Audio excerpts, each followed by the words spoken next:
Já bych tedy poprosil, abychom společně si tak nalistovali Tita 3. kapitolu.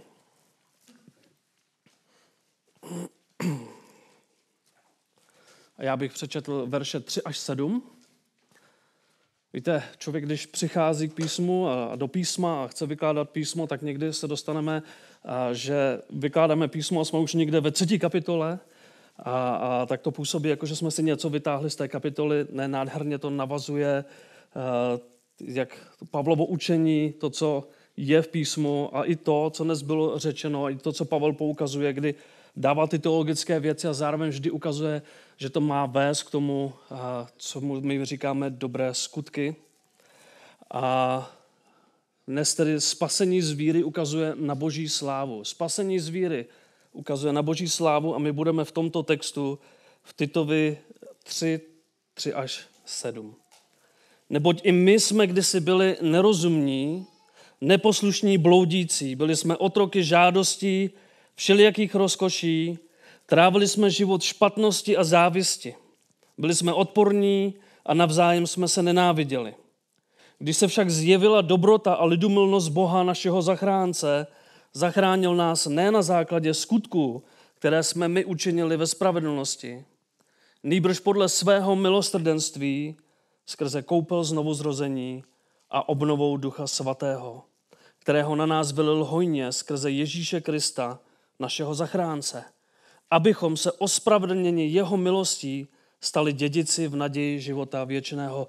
Tak svatý Bože, náš nebeský Otče, prosíme, Pane, i tohoto odpoledne, aby tak to slovo tak navazovalo na ta předchozí slova, aby, Pane, tak tobě to přineslo slávu a prosím, dej i posluchačům takovou milost tom, aby se mohli soustředit a ať je to pro tvou slávu ve jménu Pána Ježíše Krista. Amen. Amen. Tak, víte, my žijeme v době, a věřím tomu, že jsme si toho vědomi, a na základě i těch slov, co jsme slyšeli předtím, tak věřím tomu, že někdo, kdo je křesťan nebo kdo přemýšlí, řekněme, biblicky, tak si to uvědomujeme. Žijeme v době, která vyzdvihuje lidstvo.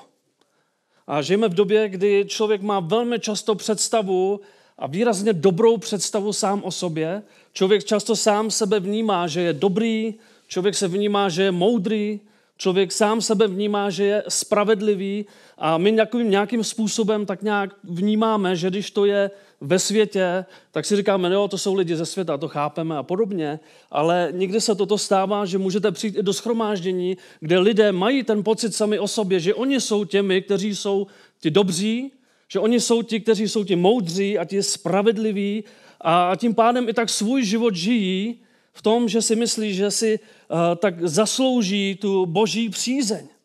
A mnoho lidí si tak i myslí ve shromážděních, že Bůh je zachránil právě proto, že oni učinili nějaké správné rozhodnutí někdy v životě.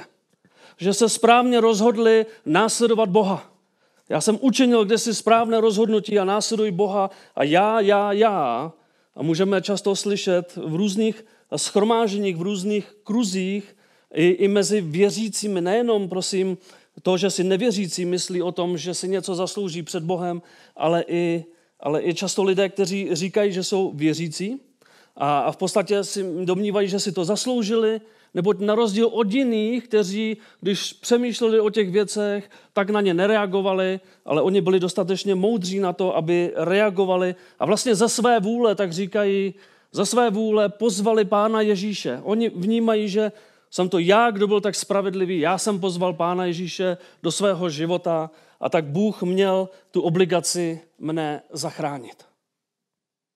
To je často pohled, i teologický pohled, který je nejenom v naší zemi, jenže písmo říká zcela něco jiného.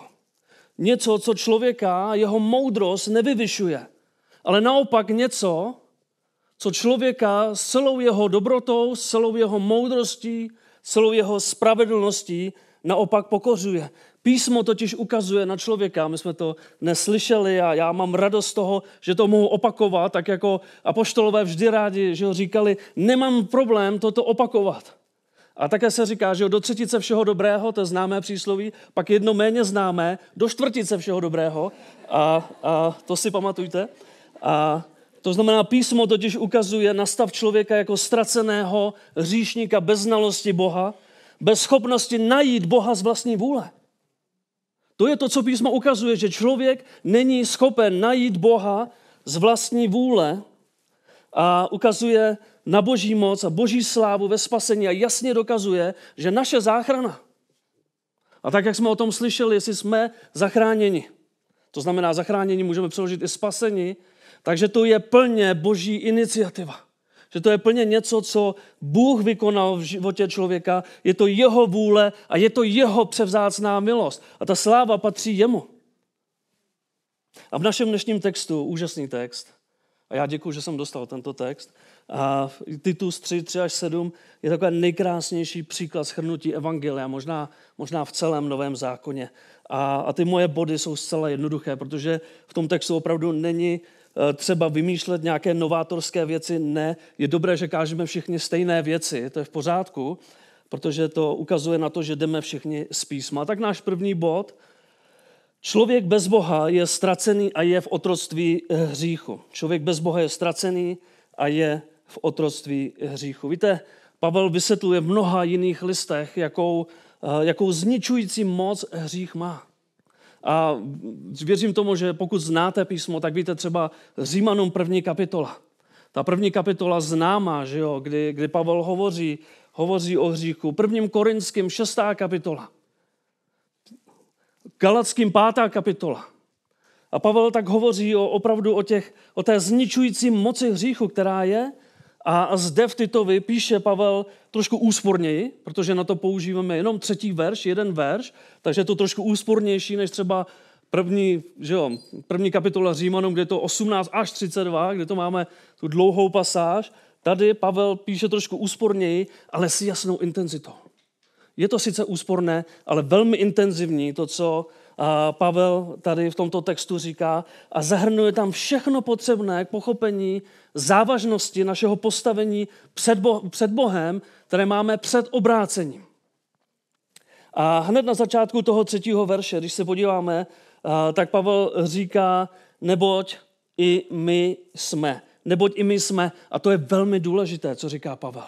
Neboť i my jsme, protože on tady neříká, neboť i vy jste, neboť i vy všichni, nebo oni všichni, ale on říká, i my jsme, a neříká vy jste, protože já jsem byl náboženský člověk, já jsem byl farizeus, já jsem byl z Benjaminova rodu a obřezán 8. dne a já jsem se dodržoval zákon v nějakém způsobu, že jo, kdy Pavel sám později ukazuje, že zákon dodržovat nemohl. A tak já jsem byl náboženský člověk, mám se čím chlubit. A Pavel nic takového neříká. On neříká, já jsem žil lepší život, já jsem žil jinak než vy všichni, já jsem žil jinak než pohani. Pavel neříká vůbec nic takového, on říká, neboť i my jsme. Neboť i my jsme. On vztahuje do toho i sebe, to znamená my všichni. Týká se to tedy všech. Každý člověk je hříšník. I sám apoštol. I sám apoštol poukazuje na svoji malost před Bohem. Na svoji malost v tom, že měl nějaké náboženství, dokud nepoznal Krista. A my víme, co říká písmo. Římanům 3:23. Všichni zřešili a jsou daleko od Boží slávy, anebo postrádají Boží slávu. Jsou daleko od Boží slávy. Všichni zřešili. Pavel nevynechává nikoho, žádného člověka na planetě Zemi, aby řekl, ne, tyhle ty byli trošku lepší, spravedlivější, ty byli náboženštější. Ne, všichni zřešili. Všichni. A jsou daleko od Boží slávy. A tak později ukazuje i v Římanům, že v Adamovi jsme na tom tedy všichni stejně. V Adamovi jsme na tom všichni stejně, jsme hříšníky. Víte, často vidíme, že ve světě se lidé dávají dohromady různé věci. Nevadí jim různé věci hříchu, nevadí jim různá zvrácenost a tak dál. Víte, co je spojuje? Že jsou v Adamovi. To je spojuje. To spojuje svět, stejně jako nás by mělo spojovat to, že jsme v Kristu. A tak v tomhle textu, když Pavel začíná i my, neboť i my všichni jsme, neboť i my všichni jsme, tak vidíme, že Pavel zároveň nezapomíná na svoji hříšnou minulost. I my jsme. Víte, někdo může říct, já jsem se nedopustil všech těchto hříchů, který Pavel vypisuje různě v písmu A já jsem se tady toho nedopustil. Víte, to nikdo nedovylučuje. A někteří uvěřili, když jim bylo 12. V tom případě takový člověk asi se nedopustil takových věcí, jako když někdo uvěřil ve 22 a znovu někdo v těch 22 se nestihl možná dopustit některých těch věcí, které se někdo další dopustil, když uvěřil ve 52 třeba. Ovšem, to neznamená, že takový člověk je méně hříšný. A to zdaleka vůbec neznamená, že takový člověk je více spravedlivý než ostatní, protože v Římanům máme napsáno, a také jsme to dnes slyšeli, že není spravedlivého. Není spravedlivého, není ani jednoho, není kdo by rozuměl, není kdo by horlivě hledal Boha. Všichni se odvrátili, není spravedlivého. Pavel říká, není ani jednoho. Takže jestli člověk uvěřil, bylo mu 12, 22, 52, je úplně jedno. Nebyl spravedlivý, nehledal Boha. Všechno je o Boží milosti, všechno je z jeho milosti. A každý člověk bez ohledu na věk, jaký má, se musí dostat do bodu. Každý člověk bez ohledu na to, kolik mu bylo let a kdy slyší evangelium, se musí dostat do bodu, kdy si uvědomuje svoji neschopnost dosáhnout spasení z vlastních sil. Každý se musí dostat do bodu, kdy si uvědomuje, že je hříšný a ztracený a Bohu vzdálený. Nezná ho, nemá s ním společenství. A i proto ta Pavlova slova v tom verši, 3. verši, jsou zcela, řekněme, taková jasná, hovoří zcela jasně. Pavel tady na začátku toho 3. verše říká, neboť i my tedy jsme kdysi byli, a teď ta 3 slova, nerozumní, neposlušní, bloudící. Nerozumní, neposlušní, bloudící. Víte, kdybych v tom 3. verši nechal jenom tato slova, kdybych chtěl hovořit o hříchu, tak by to bohatě stačilo, protože nerozumní. Když si řekneme nerozumní, co to znamená nerozumní, když někdo něčemu nerozumí? Jednoduše člověk, který je bez porozumění. To znamená nerozumní člověk, který je bez porozumění. My jsme nerozuměli věcem Božím. Víte, člověk je sice třeba vyrůstá v křesťanské rodině, může chodit do shromáždění, různé věci a tak dál, ale to neznamená, že automaticky je mu nějakým způsobem předána rozumnost a znalost Boha. Každý člověk se musí dostat do toho bodu, kdy činí pokání, uvěří. Takže nerozumní, Pavel říká nerozumní. Nerozuměli jsme věcem Božím, bez ohledu na intelekt a vzdělání, které máme, tak jsme neměli znalost o Bohu. Pak je to slovo tady neposlušní, já to nebudu nějak prodlužovat. Jo? Neposlušní, jednoduše neposlušní. Když je někdo neposlušný, to jsme asi zažili všichni v životě, ale v té duchovní sféře 100% neuznávají Boží autoritu. Když je někdo neposlušný, tak neuznává Boží autoritu, nechce se podřídit s tím, že Bůh není pro takového člověka autoritou. Je neposlušný, nemá Boha za autoritu. Proč bych měl já poslouchat nějakého Boha? Proč bych měl věřit v nějakého Boha? Proč? Když jsem nerozumný, tak jsem neposlušný, neuznávám žádnou autoritu nebo Boha jako autoritu a takový člověk jedná jakým způsobem? Podle své přirozenosti. A jaká je přirozenost člověka z písma? Víme, je hříšná. Takový člověk jedná hříšně. A pak tady máme to 3. slovo, bloudící. Bloudící to znamená vědomně veden jiným než Bohem. My si umíme představit, že někdo bloudí někde, že jo? My, když jsme přišli tady do toho hotelu, kdyby tady nebyly cedule, tak bychom tady možná bloudili a takovýmto způsobem je vidět, že když člověk bloudí, je veden nikým jiným než Bohem, tak bloudí ve světě, bloudí v životě, jde po nesprávné cestě. I když svět tuhle cestu může nazývat dobrou, tak ale víme, co říká písmo o takové cestě, kde takováhle cesta končí. V záhubě, že jo? A Pavel pokračuje, říká, byli jsme otroky žádostí a všelijakých rozkoší. Víte, to znamená, že člověk si vědomně vybere hřích. Člověk si vědomně vybírá hřích, to, co jeho tělesnost žádá. To, co žádají moje oči, co žádá moje tělo. To se člověk vědomně vybírá a domnívá se, že jeho pohnutky a jeho touhy jsou v pořádku.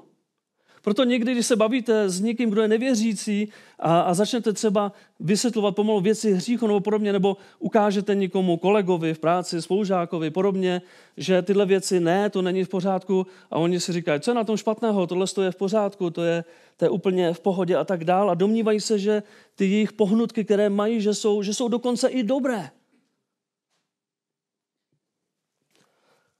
Ale stále jednoduše dokážou to, co je dobré od Boha, tak dokážou překroutit ke svému sebeuspokojení. To, co je dobré od Boha, dokážou celá poničit. A není divu. Proč? Protože my víme, co říká písmo o lidském srdci. Máme v Jeremiášovi 17:9. Srdce lstivé nade vše je nevylečitelné. Kdo mu porozumí? Kdo mu porozumí? Člověk je sám schopen ve svém srdci obelhat sám sebe.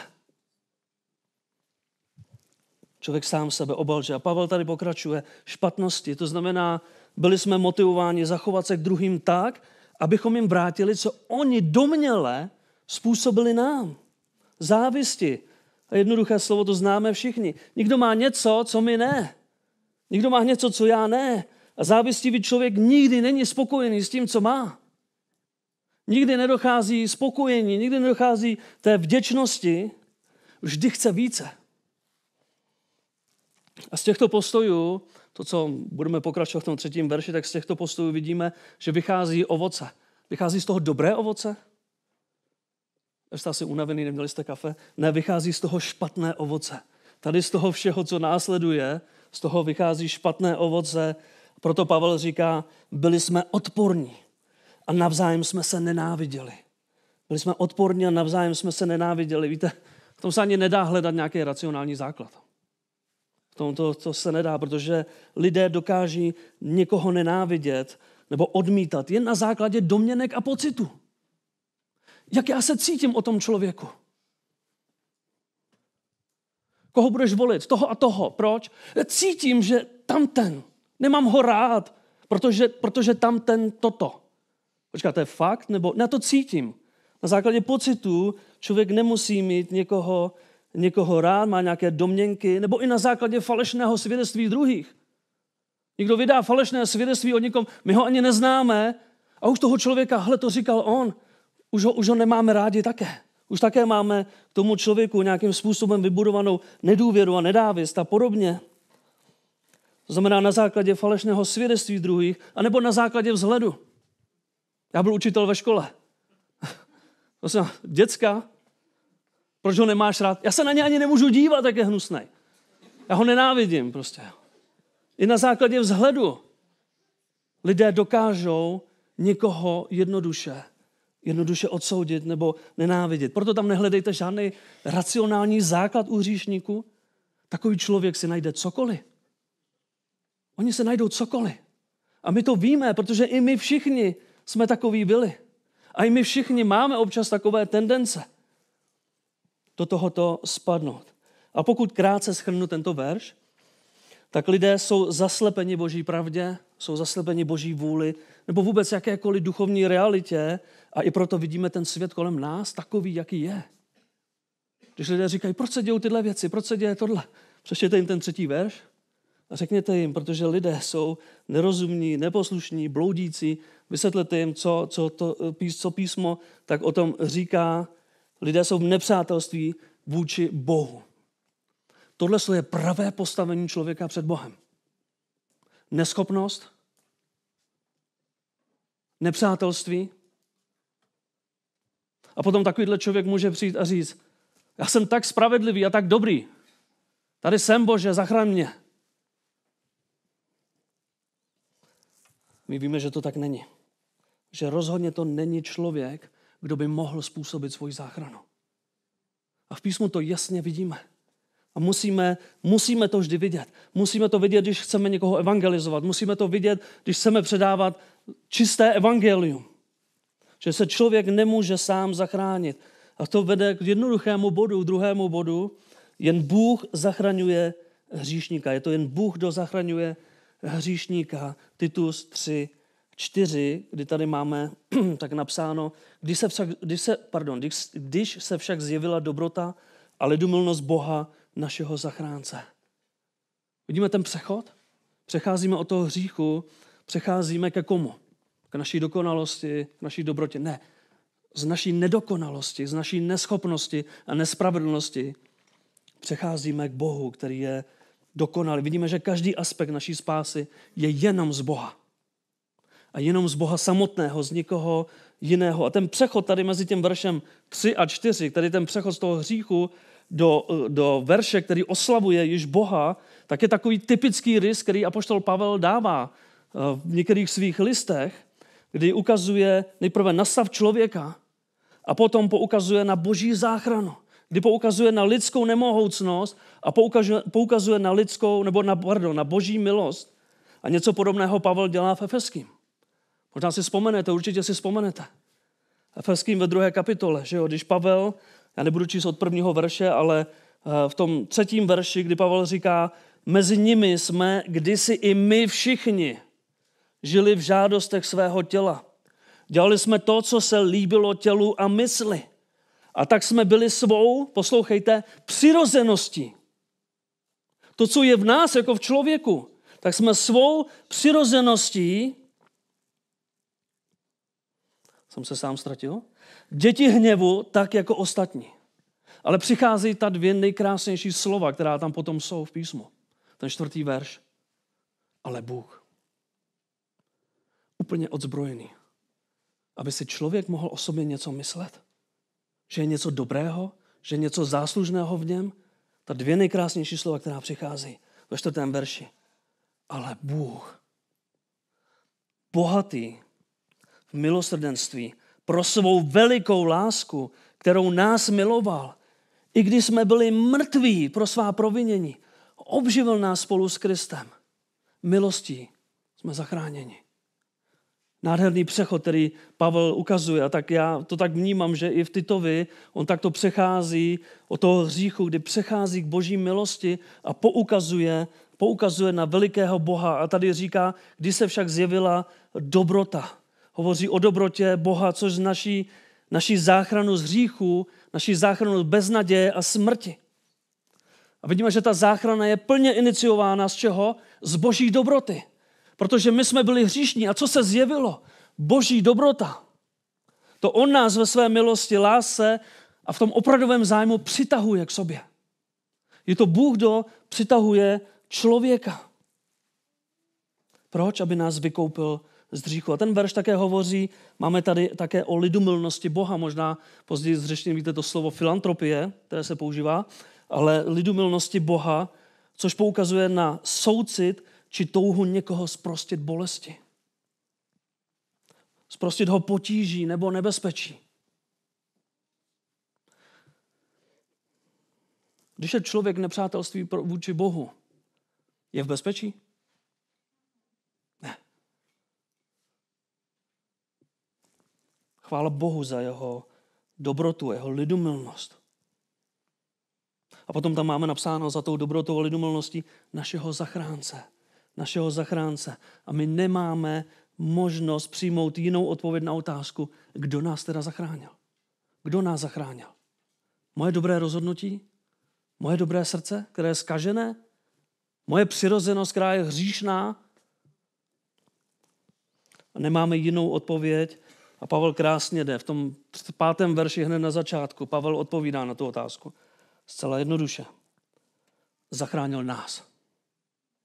Zachránil nás. To se nedá nijak zaměnit, bratři a sestry. To se nedá nijak změnit.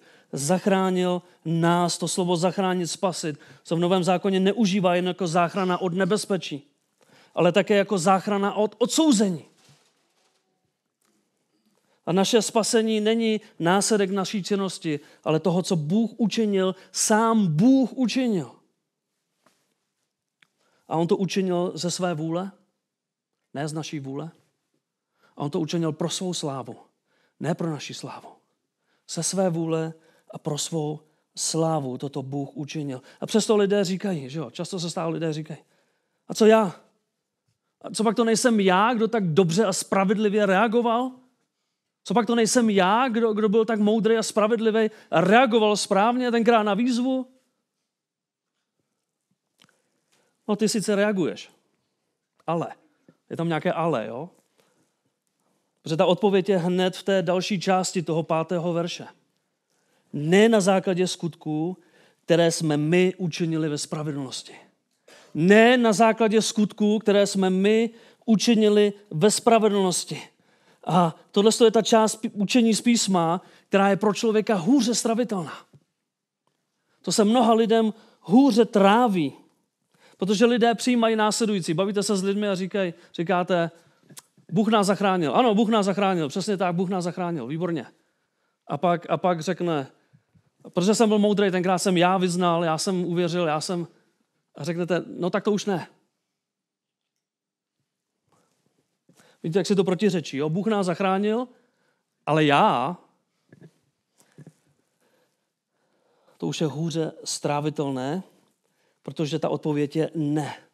Písmo jasně poukazuje na náš stav, jaký máme. Všichni lidé zdědili hříšnost a není nic, čím by si mohli zajistit boží přízeň sami o sobě, nebo sami od sebe. Není nic, čím bychom si mohli kdokoliv z nás zajistit přízeň u Boha tak, aby řekl, tebe já musím zachránit.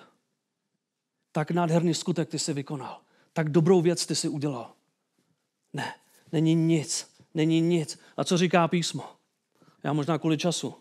Co říká písmo? V Efeským 3.1, že ho říká, jsme duchovně mrtví. My jsme duchovně mrtví, bratři a sestry. Tak špatné je to s námi. Já jsem uvěřil právě v těch 22 zhruba, jo? A vím, jaké to je, když jsem byl duchovně mrtvý, když jsem nevěděl vůbec nic o Bohu. Vůbec mi ty věci nic neříkali. Vůbec nic. Byli jsme mrtví. Tak špatné to s námi bylo. Všichni víme, jak vypadá mrtvola, že jo? Dobře, fyzicky žiju. Ale uvnitř duchovně jsou mrtví. Mrtví, to slovo se vším všudy. Mrtví. Písmo také říká, nikdo není spravedlivý a nikdo nehledá Boha. Nikdo není spravedlivý, nikdo nehledá Boha. Takže jsme duchovně mrtví, nikdo není spravedlivý, nikdo nehledá Boha. Ještě říká písmo, že jsme Bohu vzdáleni. Všichni zřešili a jsme vzdáleni Bohu. Propast, která se nelze nějak překlenout ničím z nás. A ještě k tomu písmo říká, že dobrými skutky nikdo nemůže být zachráněn, nikdo se nemůže chlubit. A přesto někdo přijde a řekne, já jsem. Člověk je od přirozenosti duchovně mrtvý. Duchovně mrtvý ve svém hříchu je bez Boha, je bez naděje v tomto světě. Duchovně mrtvý člověk je bez Boha a bez naděje v tomto světě. A Pavel to zcela jasně říká. Vrátím se ty 3 slova, která tam byla. Nerozumní, neposlušní, bloudící. Když si uvědomíme, že je člověk duchovně mrtvý, tak ta otázka zní, dobře, ale jak mrtvý obživne? Jak obživne mrtvý? Že se z něj stane dobrý člověk? Ne. Víme, jak obživne mrtvý? Skříšením. Ne, jasně, skříšením. Ta odpověď je skříšení. My jsme to četli, že jo? I v Efeským ve 2. kapitole. Ale Bůh, bohatý v milosrdenství v tom 4. verši, pro svou velikou lásku, kterou nás miloval, i když jsme byli mrtví pro svá provinění, obživil nás, skřísil nás, obživil nás spolu s Kristem. Milostí jste zachráněni. Je to Bůh, kdo nás obživil a my to čteme v Titovi, ve 3. verši pokračujeme, kde čteme podle svého milosrdenství. Podle svého milosrdenství. Podle svého milosrdenství. Je to jeho milosrdenství. A ta myšlenka zatím je náklonnost sužovaným, slitování. A zároveň taková schovívavost. Schovívavost. Potřebovali jsme slitování. Potřebovali jsme schovívavost. Měli bychom tedy vidět v tom textu, měli bychom vidět, co písmo říká, že je to Bůh, kdo zachraňuje hříšníka. Pavel se jasně říká, zachránil nás. A ten třetí bod, a z toho asi vznikne ta otázka, jak Bůh zachraňuje hříšníka, Tak budeme pokračovat, protože si na tom hned odpovíme v té třetí kapitole, v 5. verši, na konci toho verše, kdy máme napsáno skrze koupel znovuzrození a obnovou Ducha Svatého. Skrze koupel znovuzrození a obnovou Ducha Svatého. Možná, že v tuhle chvíli, jak slyšíme znovuzrození, tak si člověk vždycky vybaví slova Pána Ježíše k Nikodémovi z Jana 3. kapitoly, z 3. verše. Nenarodí-li se kdo znovu, nemůže spatřit Boží království. Nenarodí-li se kdo znovu, nemůže spatřit Boží království, což se dá také vyjádřit slovy, nebo přeložit, že Pán Ježíš říká, nenarodí-li se kdo z hůry, nenarodí-li se kdo z hora, nemůže spatřit Boží království. Nenarodí-li se kdo od Boha, nebo z Boha, tak nemůže spatřit Boží království. A tak v tomhle, řekněme, v tom jednom nejznámějších, nejslavnějších textů, který se používá různě při evangelizaci a podobně, Pán Ježíš poukazoval na důležitost duchovní nebo potřeby duchovní přeměny a obrody Duchem Svatým. Že člověk potřebuje být přeměněn. Že musí přijít nějaká obroda, přeměnění a to Duchem Svatým. A máme tady poukázáno na to slovo znovuzrození. Slovo znovuzrození. A to slovo se dá také překládat jako obnovení. To znamená, tento verš by se dal říct i takto. A to je Bulákův překlad. Jo? Takže to nepište, nezveřejňovat, nic. Držte se svých překladů. Já jenom tohle řeknu. Skrze očištění, obnovením a proměnou Duchem Svatým. Skrze očištění, obnovením a proměnou Duchem Svatým. Já sám mám rád ten termín, nebo to slovo obnovení, termín obnovení, protože proč? Protože obnovení je skutek samotného Boha, při kterém proměňuje naše nitro. Proměňuje naše nitro, naše mrtvé, duchovně mrtvé nitro a dává mu nový život. Je to Bůh, kdo proměňuje skrze svého ducha naše mrtvé nitro a dává mu nový život, jde do hloubky našeho nitra. A obživuje, proměňuje hříšníka. Jak? Skrze nadpřirozenou moc Ducha Svatého. Skrze nadpřirozenou moc Ducha Svatého, kterého na nás, v tom 6. verši máme napsáno, kterého na nás vylil hojně. Skrze Ježíše Krista, našeho zachránce. Poukazuje, že Duch Svatý byl na nás vylit hojně. My jsme získali vše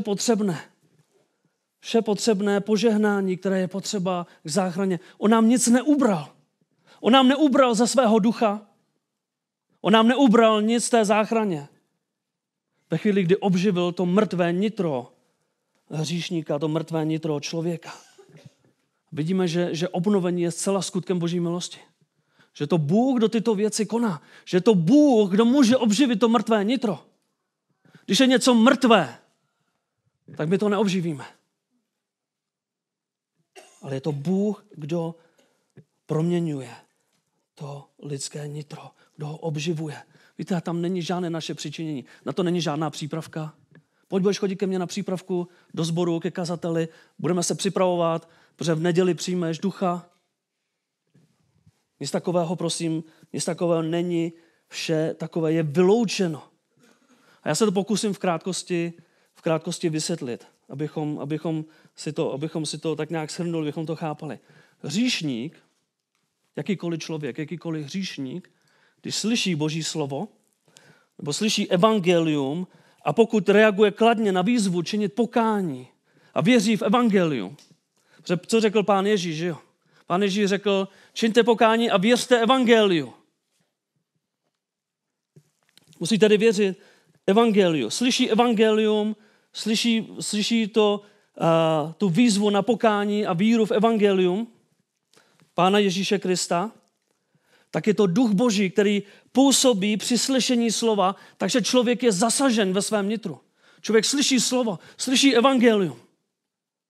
A potom evangeliu je řečeno, čiňte pokání a věřte v evangelium. U někoho to třeba přijde hned, u někoho třeba později. Za týden, za měsíc, za pár let. Ale vždy se musí stát to, že to nitro toho člověka je zasaženo a je to Duch Boží, který působí při slyšení slova. Takže když je člověk zasažen jím, Duchem Božím v nitru, tak přechází z duchovní smrti do duchovního života. A my to víme, že evangelium je moc Boží ke spasení. Je to ta Boží moc. My nemáme lidem co jiného dát. My nemáme psychologii, my nemáme nic jiného. Jestli budeme hezky povídat nějaké věci a vyprávět si něco o Bohu a tamhle jsem slyšel a tamhle, nemáme nic, čím bychom lidi mohli oslovit a nic, čím by mohli být zachráněni. Než skrze Boží moc, která je v evangeliu. Takže když slyší tedy, tak je zasažen v tom nitru. Přechází z duchovní smrti do duchovního života. Protože víme, že evangelium má Boží moc, je Boží moc záchraně a je to z Boží moci. Bůh musí učinit tu změnu srdce, než je člověk schopen říct, já věřím. Proto mnoho lidí má takový ten pocit, já jsem tenkrát řekl, já činím pokání, já věřím. Ano. Ale Bůh nejprve musel obživit tvé mrtvé nitro. K tomu, aby si vůbec mohl vyznat. A tomu tu skutku říkáme obnovení nebo znovuzrození. A tato proměna má svůj následek ve změněném postoji. Člověk je zasažen ve svém nitru, jeho nitro je obživeno, jeho nitro je proměněno. A najednou je všechno jiný. Najednou ten člověk jinak vnímá Boha. Jinak vnímá jeho slovo, jinak vnímá Boží lid, jinak vnímá hřích, jinak vnímá mnoho věcí. A ve chvíli, kdy k té proměně obnovením došlo, tak je nezbytné říct, a činím pokání ze svého hříchu. Já věřím v tebe, Pane Ježíši, jako svého Pána a Spasitele. V tu chvíli člověk, ta výzva evangelia samozřejmě pro jednotlivce, aby člověk uvěřil. A člověk sám tedy musí reagovat pokáním a vírou. Vědomě se odvrací od hříchu a obrací se ke Kristu, aby jeho hříchy odpustil. Uvědomil si, že není schopen se zachránit sám, ale věří, že jenom Kristus je toho schopen. A víra, a to pouze víra v Krista, jak jsme dneska mnohokrát slyšeli, našeho zachránce, je to, co má za následek v tom 7. verši. Pojďme prosím do toho 7. verše, Titus 3:7, kde máme řečeno. Abychom se ospravedlněni jeho milostí stali dědici v naději života věčného. Abychom se ospravedlněni jeho milostí stali dědici v naději života věčného. Víte, tento verš navazuje na to, když v tom 5. verši na tom začátku máme řečeno, zachránil nás. A Pavel by klidně tady mohl přeskočit a začít ten 7. verš, abychom se ospravedlněni jeho milostí a mohl pokračovat. Ale Pavel mezi tím vysvětluje, že je to on, kdo nás zachránil skrze koupel znovuzrození obnovou Ducha Svatého. Abychom se tím, že nás prohlásil za spravedlivé, stali dědici života věčného. Ospravedlnil nás svojí milostí a pouze skrze víru. A Pavel to zřetelně vyjadřuje. Musí tam být ta víra.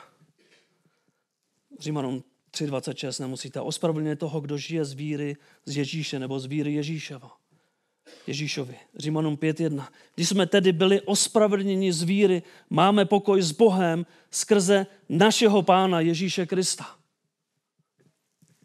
Galackým 2:16. Víme, že člověk není ospravedlňován ze skutku zákona, nýbrž skrze víru v Ježíše Krista.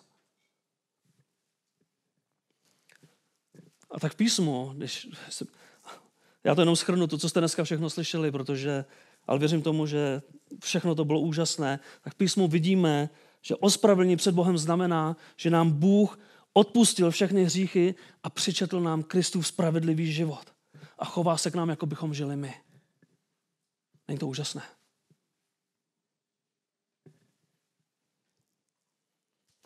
Když Pavel tady hovoří o ospravedlnění, tak ospravedlnění je dokončená činnost. Je to dokončená činnost, učiněná nebo ukončená někým jiným, druhým. Je to jenom Bůh, kdo může člověka prohlásit za spravedlivého. To znamená ne my, ale jen on tak může učinit a jen on nám připočte Kristovu spravedlnost a daruje věčný život. Můj oblíbený verš, pokud jste mě někdy slyšeli kázat, 2. Korinským 5:21. Někteří se smějou, protože už mi to slyšeli, říkám mnohokrát. Když jsem nervózní, jak to musím číst vždycky. Jo? Toho, který hřích nepoznal, za nás učinil hříchem, abychom se my v něm stali Boží spravedlností.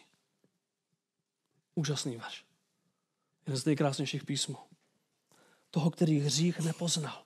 Pána Ježíše Krista. Toho dokonalého, bezhříšného. Učinil hříchem, abychom se my v něm stali Boží spravedlností. Je to on, je to Pán Ježíš, kdo nesl naše hříchy, abychom my mohli nést jeho spravedlnost. Je to fér? To vůbec není fér. To je nezasloužený. To je nezasloužený. Aby Bůh projevil tolik schovívavosti, tolik milosrdenství, tolik dobroty. Když Bůh s Kristem jednal, jako kdyby spáchal on ty hříchy, ty naše hříchy. A s námi věřícími, kteří jsme uvěřili navíc z jeho milosti, tak s námi jedná, jako kdybychom konali pouze ty spravedlivé skutky bezhříšného Božího syna. Není to pokořující. Bratři a sestry, ne, skutečně. My si žádnou zásluhu na našem spasení neneseme. Nemáme žádnou zásluhu v tom. Jsme zachráněni jen a jen jeho milostí skrze víru. A to není z nás, není to z našich dobrých skutků. Chlouba je vyloučená. Je to dar. Je to dar jeho milosti, jeho veliké milosti. A abych to shrnul tady. Mám ještě chvilku.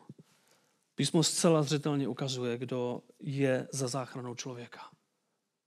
Člověk, když slyší ta slova, která dnes byla řečena, když čte ty texty, tak nemůže říct já, nebo spravedlnost lidská, nebo dobrota, moudrost lidská.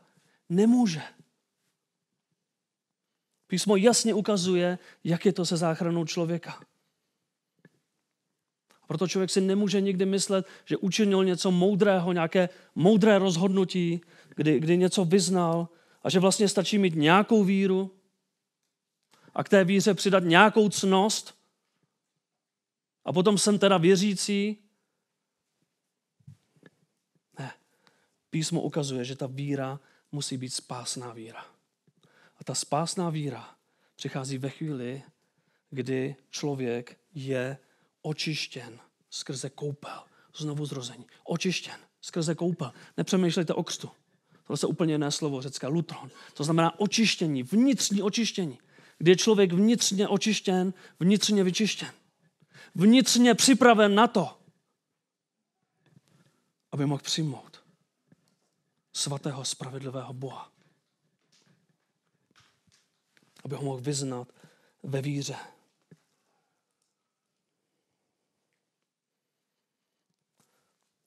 Já to zkrátím.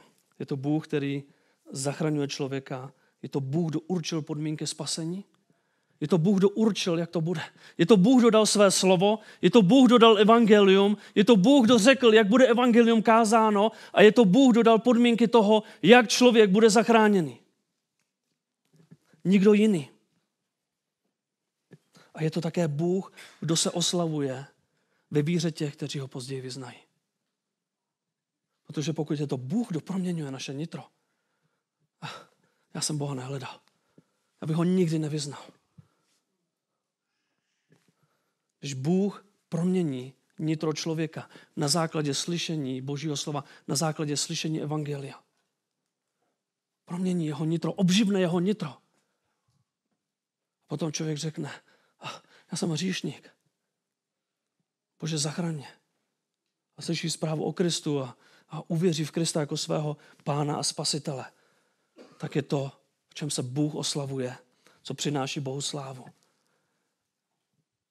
Oslavuje se v těch, kteří ho vyznají ve víře, protože člověk může být prohlášen za spravedlivého jenom na základě víry, a to jenom na základě víry v Krista. Bratři a sestry, jenom Bohu budiž sláva. Jenom Bohu budiž sláva. Děkuji. Tak nebeský Otče, svatý Bože, my Jsme před tebou v úžasu, Pane. Co ty jsi vykonal a co ty konáš. Že vemeš hříšníka, člověka, který si jde svojí cestou, který tě nenávidí, který je nerozumný, neposlušný, bloudí, je závistivý, žije v dejaké tělesnosti. Ale ty, Pane, posíláš své slovo, posíláš evangelium. A z tvojí moci ty obnovuješ nitro člověka. Ty dáváš tu milost toho, že člověk vyzná ve víře.